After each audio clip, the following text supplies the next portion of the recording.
Kasado na bukas ang Open BICAM para sa pagbabalangkas ng 2026 proposed national budget.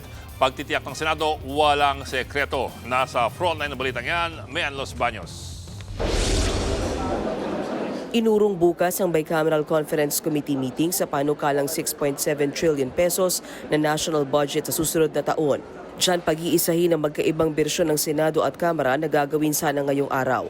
Ayon kay Senate President Tito Soto, humiling ang technical staff ng Senado at Kamara ng dagdag na araw para magbalangkas ng detalye ng matrix at pagkasunduan ang magkakaibang probisyon at halaga ng mga proyekto sa budget. Ila-livestream din ang Open BICAM para sa transparency. Nagtalaga na rin ng mga miyembro ng BICAM Committee ang Kamara. Maunguna dyan si House Committee on Appropriations Chairperson Mika Swansing at Vice Chairperson Albert Curcia.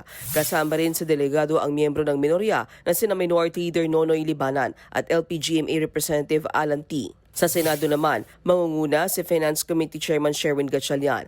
Parte rin ng BICAM sina Senators Mark Villar, Pia Cayetano, JV Ejercito, Loren Ligarda at Kiko Pangilinan. Kasama rin sina Senators Erwin Tulfo, Camille Villar, Bato de la Rosa, Bongo at Amy Marcos. Siniguro naman ni Senador Win Gatchalian na walang secret BICAM na mangyayari.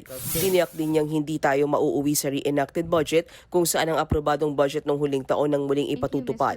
Sakaling di raw matapos ang BICAM ngayong Sabado at Linggo, pwede pa naman daw nila ito i-extend sa Lunes, December 15.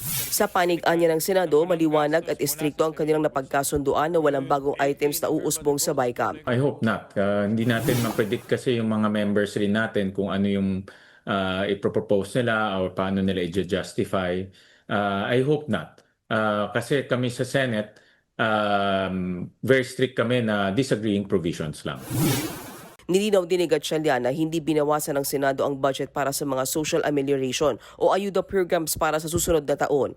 Ayon kay Gatchalian, inadapt nila ang mga request mula sa mga government agency at inalis ang mga redundant o nauulit na rekomendasyon mula sa Kamara. Nagbabalita mula sa Frontline, Mean Los Baños, News 5. Mga kapatid, Ed Lingaw po, maging maalam at may pakialam sa mga napapanahong balita sa ating bansa. Para sa mas malilimang pagtalakay at paghimay sa mga issue at headlines, mag-follow at mag-subscribe sa social media pages ng News 5.